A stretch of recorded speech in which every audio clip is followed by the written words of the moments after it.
اعوذ باللہ من الشیطان الرجیم بسم اللہ الرحمن الرحیم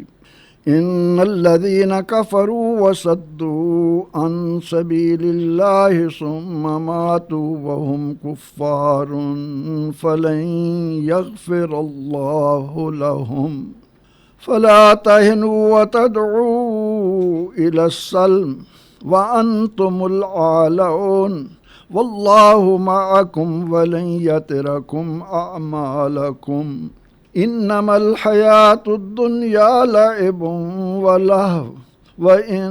تُؤْمِنُوا وَتَتَّقُوا يُؤْتِكُمْ أُجُورَكُمْ وَلَا يَسْأَلْكُمْ أَمْوَالَكُمْ إِن يَسْأَلْكُمُوهَا فَيُحْفِكُمْ تَبْخَلُوا وَيُخْرِجْ أَضْغَانَكُمْ ہا انتم ہؤلاء تدعون لتنفقوا فی سبیل اللہ فمنکم من یبخل ومن یبخل فإنما یبخل عن نفسه واللہ الغنی وانتم الفقراء وَإِن تَتَوَلَّوْا يَسْتَبْدِلْ قَوْمًا غَيْرَكُمْ ثُمَّ لَا يَكُونُوا أَمْثَالَكُمْ صدق اللہ العظیم۔ ان تلاوت کی گئی آیات مبارکہ کے بعض کلمات کے معنی یہ ہیں۔ صدو اس کے معنی ہے روکا، لن یغفرہ کا معنی ہے وہ ہرگز نہ بخشے گا، لن یاترکم اس کے معنی ہے ہرگز ضائع نہ کرے گا، فلا تاہنو اس کے معنی ہے پس تم ہمت مت ہارو، لا یسألکم اس کے معنی ہے تم سے طلب نہیں کرے گا، اضغانکم کے معنی ہے تمہارے دلوں کا زنگ، یبخل کہتے ہیں بخل کرتے ہیں، کنجوسی کرتے ہیں، یستبدل کے معنی ہے تبدیل کر دے گا، بدل دے گا۔ ان آیات کا ترجمہ یہ ہے، یقیناً جن لوگوں نے کفر کیا اور اللہ کی راہ سے روکا پھر وہ کفر کی حالت میں مر گئے، پس انہیں اللہ ہرگز ہرگز نہیں بخشے گا، پس نہ تو تم ہمت ہارو اور نہ ہی انہیں صلح کی دعوت دو، اور تم ہی غالب رہو گے، اللہ تمہارے ساتھ ہے، وہ ہرگز تمہارے اعمال ضائع نہیں کرے گا۔ دنیا کی زندگی محض کھیل تماشا ہے، اور اگر تم صاحب ایمان بن جاؤ، تقوی اختیار کرو، وہ تو تمہیں پھر اس کا اجر عطا کرے گا اور تم سے تمہارے مال طلب نہیں کرے گا۔ اگر وہ تم سے مال طلب کرے پر شدت سے طلب کرے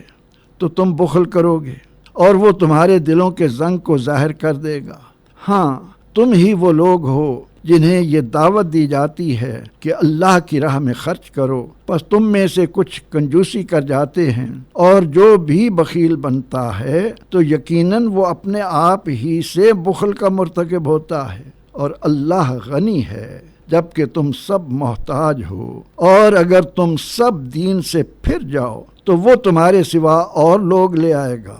اور وہ تم جیسے نہیں ہوں گے۔ ان سے پہلے کی آیات میں بیان ہوا کہ منافق کی پہچان یہ ہے کہ وہ احکام الہیہ کو ٹالتا ہے، لیت و لال سے کام لیتا ہے۔ اب ان آیات میں ایمان اور تقوی کی پہچان عطا کی جا رہی ہے اور واضح کیا جا رہا ہے کہ اللہ کا حکم ٹالنے اور فرما برداری نہ کرنے والی امتیں تبدیل کر دی جایا کرتی ہیں۔ ارشاد ہوا، رب کریم کا فیصلہ یہ ہے کہ جو لوگ حق ماننے سے انکار کرتے ہوئے اپنی زندگیاں حق کے راستے سے روکنے پر لگائے رکھتے ہیں اور اسی کفر و ضد کی راہ پر موت سے ہمکنار ہوتے ہیں تو انہیں کسی صورت معاف نہیں کیا جائے گا اور نہ ہی ان کے حق میں کسی کی دعائے مغفرت قبول ہوگی۔ یہ ضدی اور فتنہ پرور وہ تھے جنہوں نے رسول اللہ صلی اللہ علیہ وسلم کی مکی زندگی میں آپ کی دعوت کو ٹھکرایا، بلکہ مشکلات کے پہاڑ کھڑے کیے، آخر کار بدر کے میدان میں انجام بد کو پہنچے اور رسول اللہ صلی اللہ علیہ وسلم نے ان کی لاشوں کو ایک گڑھے میں ڈلوا کر فرمایا، اے مشرکین مکہ، میرے پروردگار نے مجھ سے جو وعدہ فرمایا وہ سچا کر دکھایا، تمہارے معبودان باطلہ کا کیا ہوا؟ کیا وہ تمہاری مدد کو آئے؟ اب قیامت تک یہی اصول ہے کہ کفر پر اڑنے اور مسلمانوں کے لیے مشکلات پیدا کرنے اور اسی حالت کفر میں دنیا سے جانے والوں کے لیے مغفرت اور رحمت کے دروازے ہمیشہ ہمیشہ کے لیے بند۔ اس کے بعد اہل ایمان کو حکم دیا گیا کہ وہ کسی حال میں بھی پست ہمت نہ ہوں اور نہ ہی دشمنان اسلام کے سامنے بے بسی کا مظاہرہ کریں۔ جب وہ اپنے اللہ کے ساتھ مخلص ہیں تو اللہ نے ان سے وعدہ کر رکھا ہے کہ ان تنصر اللہ ینصرکم، اگر تم اللہ کے دین کے مددگار بنے رہو گے تو اللہ بھی تمہارا مددگار ہوگا، اور ان ینصرکم اللہ فلا غالب لکم، جب اللہ تمہاری مدد کرے گا تو پھر کوئی بھی تم پر غلبہ نہیں پا سکتا، بلکہ اللہ نے اپنے فضل و کرم کی بدولت اعلان کر رکھا ہے کہ حقا علینا نصر المومنین، اہل ایمان کی مدد ہم پر لازم ہے۔ جو اللہ سے جڑتے ہیں اللہ ان سے جڑتا ہے، وہ نہ تو انہیں بے سہارا رہنے دیتا ہے اور نہ ہی ان کے اعمال غارت ہونے دیتا ہے۔ پھر ایک ایسی حقیقت بتائی کہ وہ جس کسی کو سمجھ آ گئی وہ انسانیت کے سانچے میں ڈھل گیا، اسے ایمان کی قدر و منزلت سمجھ آ گئی، اور وہ حقیقت یہ ہے کہ انما الحیات الدنیا الا لہو و لعب، یہ دنیاوی زندگی محض کھیل تماشا ہے۔ جس طرح کھیل تماشے کے دوران کچھ دیر کے لیے سکرین متحرک رہتی ہے، تماشائی محظوظ ہوتے دکھائی دیتے ہیں، سکرین رکی اور تاریکی چھا گئی، پھر کچھ بھی نہ رہا۔ یہ دنیاوی لذتیں، مال و زر کی ہوس، اقتدار و خود پسندی کے سارے تماشے اس وقت تک ہیں جب تک روح اس جسم میں موجود ہے۔ جوں ہی وہ حرکت قلب بند کرتی ہے، سارا تماشا رفو چکر۔ یہ سمجھ نہ آ سکی تو وہ رسول اللہ کے اس فرمان کو یاد رکھ لے کہ الدنیا جیفۃ و طالبھا کلاب، یہ دنیا کے حریص کتوں سے بڑھ کر کچھ نہیں،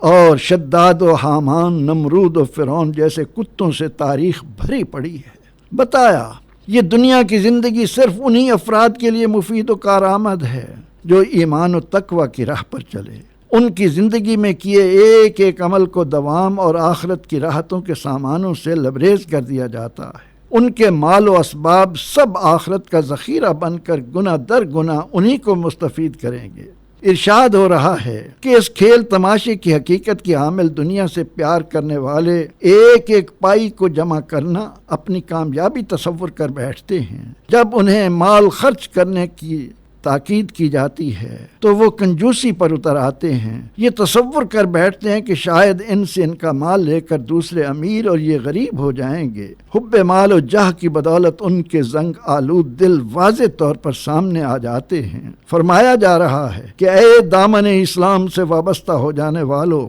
تمہاری کیفیتوں سے اللہ خوب آشنا ہے۔ جب تمہیں اللہ کا دیا مال اس کی راہ میں خرچ کرنے کا حکم دیا جاتا ہے تو ہونا تو یہ چاہیے کہ سب مسلمان اپنا مال اللہ کی راہ میں خوش دلی سے لٹانے کے لیے آمادہ ہو جائیں، مگر یہ مال کی محبت جو بڑی شدید ہے، اس کی بنا پر کچھ مسلمان بخل کا ارتکاب کرتے ہیں، مال خرچ کرنے میں دقتیں محسوس کرتے ہیں۔ فرمایا بخل کا نقصان صرف بخیل کو ہی ہوتا ہے، یہ مت خیال کرنا کہ زمین و آسمان کے خزانوں کا مالک تمہارے مالوں کا محتاج ہے،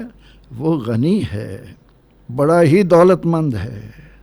سارے دولت کے خزانے اسی کے ہیں، وہ بے نیاز ہے، وہ مالی ضرورتیں نہیں رکھتا، جب کہ تم فقیر ہو، محتاج ہو، ضرورت مند ہو، وہ تو تمہارا مال تم سے لے کر کئی گنا بڑھا کر تمہیں دیتا رہتا ہے۔ یاد رکھو، جو لوگ ان حقائق ابدیہ کو سمجھنے سے قاصر رہتے ہیں، اللہ اور اس کے رسول علیہ السلام کی اطاعت کو اہمیت نہیں دیتے، اللہ قادر مطلق یہ قدرت رکھتا ہے کہ وہ تمہاری نسلیں ختم کر کے تمہیں مٹا کر تمہاری جگہ ایسی قوم لے آئے جو تم جیسے رویوں کی مالک نہ ہو، تم جیسے نہ ہوں، بلکہ اپنے خالق و مالک رحمان و رحیم رب کی اطاعت کو ہر شے پر مقدم جانے۔ پروردگار عالمین ہمیں قرآن سے استفادے اور پھر اس کے مطابق اپنی زندگیوں کو ڈھانک لینے کی توفیق عطا کر، آمین۔ وآخر دعوانا ان الحمد للہ رب العالمین۔